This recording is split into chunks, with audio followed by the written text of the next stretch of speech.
परम पूज्य बाबा साहब डॉक्टर भीमराव अम्बेडकर ने कहा था कि भाई जहां मेरे देश के हित और मेरे हितों के बीच में टकराव होगा तो मैं अपने देश के हितों को सर्वोपरि रखूंगा, लेकिन जहां पर मेरे देश के हित और मेरे समाज के हितों के बीच में टकराव होगा तो मैं अपने समाज के हितों को सबसे ऊपर रखूंगा। परम पूज्य बाबा साहब डॉक्टर भीमराव अम्बेडकर ने कभी डिप्लोमेटिक बातें नहीं करी, कभी इसलिए बातें नहीं करी कि सामने जो भीड़ खड़ी है, जो सुनने के लिए आई है, उसको क्या पसंद है। आजकल तो हमारे नेता लोग जो हैं वही बात कहेंगे जो तुमको पसंद हो, अगर तुम दिन को रात कहोगे तो रात कहेंगे। तो ये वाला मामला देश में चल रहा है और हम कोशिश कर रहे हैं कि ईवीएम हट जाए, मांग कर रहे हैं ईवीएम हटाओ, फिर आरक्षण लागू करो। किससे मांग कर रहे हैं? वो ऐसी मांग लगती है मुझे देखने में जैसे कि भूखे शेर के सामने हम खड़े हैं और हम हाथ जोड़ के उससे विनती कर रहे हैं कि महाराज मुझे मत खाना, मेरा भी जीने का अधिकार है, मुझे जीने दो। बताइए कोई पॉसिबिलिटी लग रही है?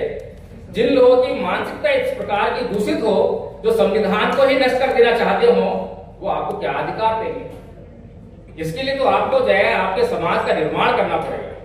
आपको अपने समाज नहीं बाकी है, उसका फोटो बाकी नहीं है जिसका यहाँ पे लगाओ। ये मुझे कुछ इस तरह से लगा कि डिप्लोमेसी हो रही है। डिप्लोमेसी का मतलब कि हम किसी को नाराज करना नहीं चाहते, सबको खुश करना चाहते हैं। और जब हम बात डिप्लोमेसी की करें तो समस्या को हम ऐसे समझते हैं जैसे कि पेड़ के जो तना है, टहनियां हैं, फूल है, पत्तियां हैं, फल है, लेकिन उसकी जड़ किसी को दिखाई नहीं देती है। तो डिप्लोमेटिक व्यक्ति जो है केवल ऊपर पेड़ का जो दिखाई दे रहा है उसी पर काम करता है, लेकिन जड़ लगातार बनी रहती है। दो मुद्दों की चर्चा यहाँ पर प्रस्तुत की गई है, लेकिन मेरी समझ में यह आता है कि केवल ये दो मुद्दे नहीं है, देश में मुद्दों की भरमार है। और चाहे ये बैलेट पेपर का मामला हो, चाहे निजी क्षेत्र में आरक्षण का मामला हो, ये सभी मामले जो हैं संविधान में प्रदत्त हमारे हक अधिकारों जुड़े हुए हैं। परम पूज्य बाबा साहब डॉक्टर भीमराव अम्बेडकर से 25 नवंबर 1949 को संविधान सभा ने पूछा कि ये संविधान कैसा बना है। बड़ा अजीब सवाल था। बाबा साहब ने बड़ा अच्छा उत्तर दिया कि ये संविधान जैसे लोगों के हाथ में जाएगा, यानी कि जिस प्रकार की नीयत के लोगों के हाथ में जाएगा, ये संविधान वैसा ही काम करने लगेगा। बाबा साहब ने उसी समय पर यह बात स्पष्ट कर दी थी कि दुनिया का चाहे कितना भी बुरा संविधान क्यों ना हो, अगर वो दुनिया के अच्छी मानसिकता के लोगों के हाथ में जाएगा तो वो सबसे बेहतरीन संविधान साबित होगा। और संविधान चाहे कितना भी अच्छा क्यों ना हो, अगर गलत मानसिकता के लोगों के हाथ में जाएगा तो अंततः सबसे बुरा संविधान ही साबित होगा। परम पूज्य बाबा साहब डॉक्टर भीमराव अम्बेडकर अपने इस स्टेटमेंट के माध्यम से देश के लोगों को यह आगाह करना चाहते हैं कि इस देश में केवल मुद्दों का मामला नहीं है, इस देश में मानसिकता का मामला है। इस देश के लोगों की अगर मानसिकता सही नहीं होगी, इस समाज का निर्माण अगर सभ्यता और नैतिकता के आधार पर नहीं होगा, तो ये समाज कभी भी अपने भीतर से सामाजिक ईमानदार नेताओं को पैदा नहीं कर सकता। तो ये केवल सत्ता में जो लोग बैठे हुए हैं उनका मामला नहीं है, ये मामला बहुत गंभीर है। सत्ता परिवर्तन तो हमने बहुत देखा है, लेकिन सत्ता परिवर्तन के बाद जो व्यक्ति सत्ता में आता है उसका चाल चलन हमें वैसा ही देखने को मिलता है जैसा पूर्ववत था। उदाहरण हमारे सामने भी हालिया है।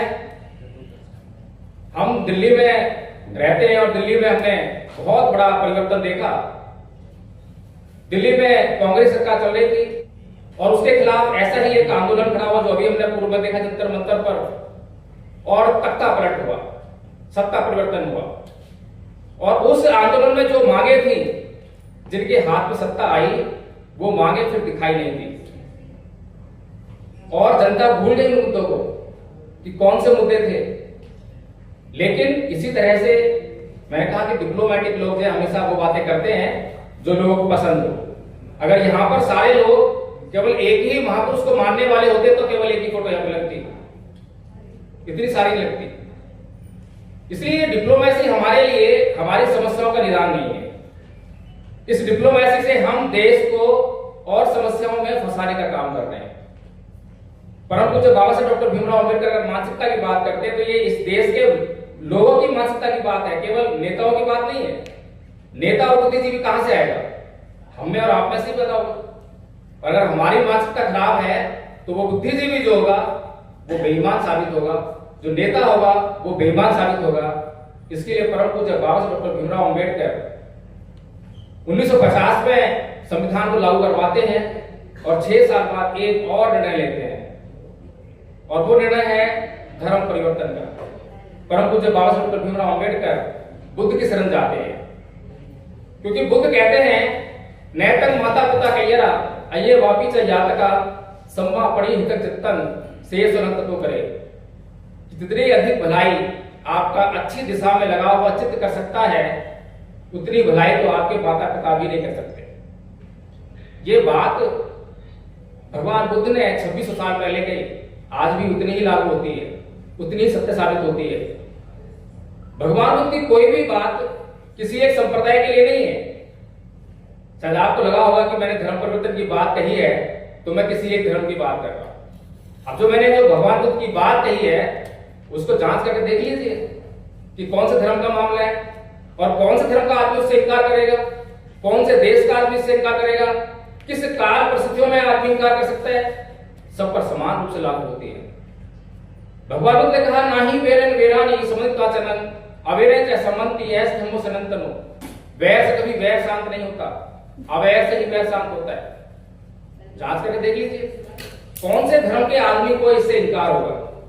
तो धर्म का मामला नहीं है, ये इस देश इस दुनिया की मानसिकता का मामला है। जब तक हमारे चित्त में हमारे मन में काम क्रोध द्वेष मोह लोभ ये सब भरा पड़ा रहेगा, तब तक हमारे समाज का उद्धार कभी नहीं होता। हम चाहे कितने भी आंदोलन कर लें। जब जंतर मंतर पर आंदोलन हो रहा था तब भी मैंने ये बात कही थी।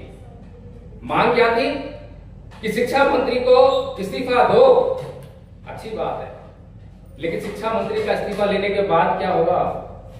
क्या जो शिक्षा मंत्री आएगा उसकी गारंटी है? नहीं।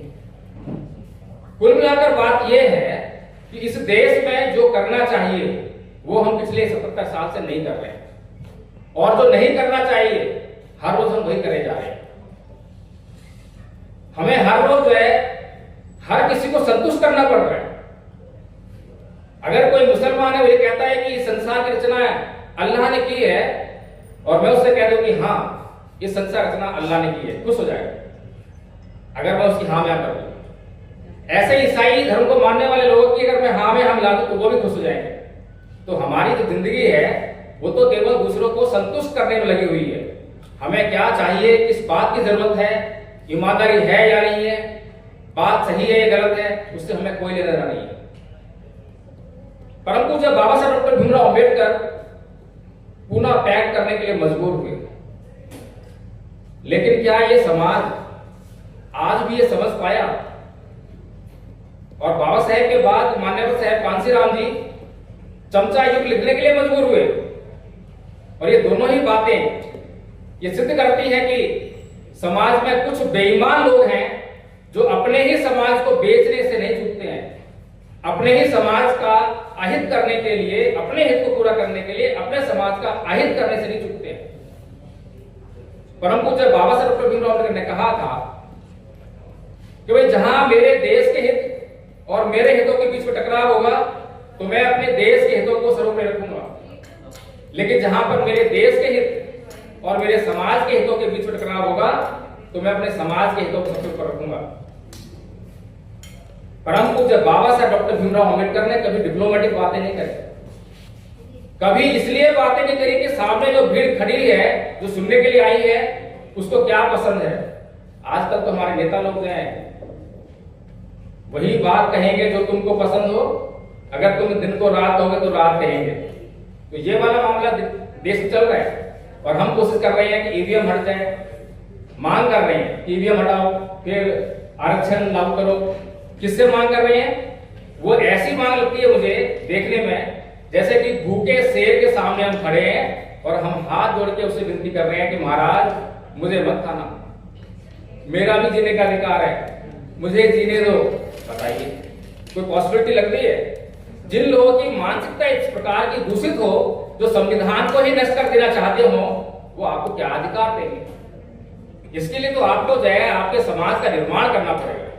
आपको अपने समाज को एक विचारधारा के तहत संगठित करना पड़ेगा। परम पूज्य बाबा साहेब को आदर्श मानना पड़ेगा और परम पूज्य बाबा साहेब डॉक्टर भीमराव अम्बेडकर की हर वो बात जो इस समाज के हक अधिकार को सुनिश्चित करने के लिए कही गई है, जो इसके हित के लिए कही गई है, वो उनकी विचारधारा है। और जो कोई भी व्यक्ति ये कहता है कि मैं अम्बेडकरवादी हूं और बाबा साहेब की एक बात को स्वीकार करता है, दूसरी बात से इनकार करता है, तो वो अपने आप को अम्बेडकरवादी नहीं कह सकता। तो इसीलिए मैं तो यही गुजारिश करूंगा कि अगर वास्तव में हमें अपनी समस्याओं को हल करना है तो समस्याओं की जड़ों पर प्रहार करें, समस्या की जड़ को देखें और जड़ का जो निदान परम पूज्य बाबा साहब डॉक्टर भीमराव अम्बेडकर ने इस देश के लोगों को दिया है, उस निदान की तरफ हम जब ध्यान करें, निश्चित तौर पर इस देश में कोई ऐसी समस्या नहीं है जिसका हम निराकरण न कर सके। केवल हमारा ध्यान जो है उस तरफ नहीं है, क्योंकि भगवान बुद्ध ने एक बात और कही, मनोपुबंगमा धम्मा मनोसेठा मनोमया मनसा च पदुत्थेन भासति वा करोति वा ततो नंद दुष्मन व्यक्ति चक्कन बैठा। कि मन सभी प्रवृत्तियों का अगुवा है, मन उनका प्रधान है। जैसा हम अपने मन में सोचते हैं, जो कुछ हम धारण करते हैं, वही हमारे कर्मों में परिलक्षित होता है, वैसे ही हमारे कर्म रहते हैं। तो अगर वास्तव में हमें इस देश की सेवा करनी है, अगर वास्तव में हम देशभक्त हैं और अगर ये चित्त में धारण कर लिया, तो निश्चित तौर पे हमारी योजनाएं, हमारे कार्य उसी दिशा में होने लगेंगे। तो जरूरत तो केवल ईमानदारी की है, ईमानदारी सोचने की है, ये डिप्लोमेसी से काम चलने वाला नहीं है। सभी को जय भीम, नमो बुद्धाय।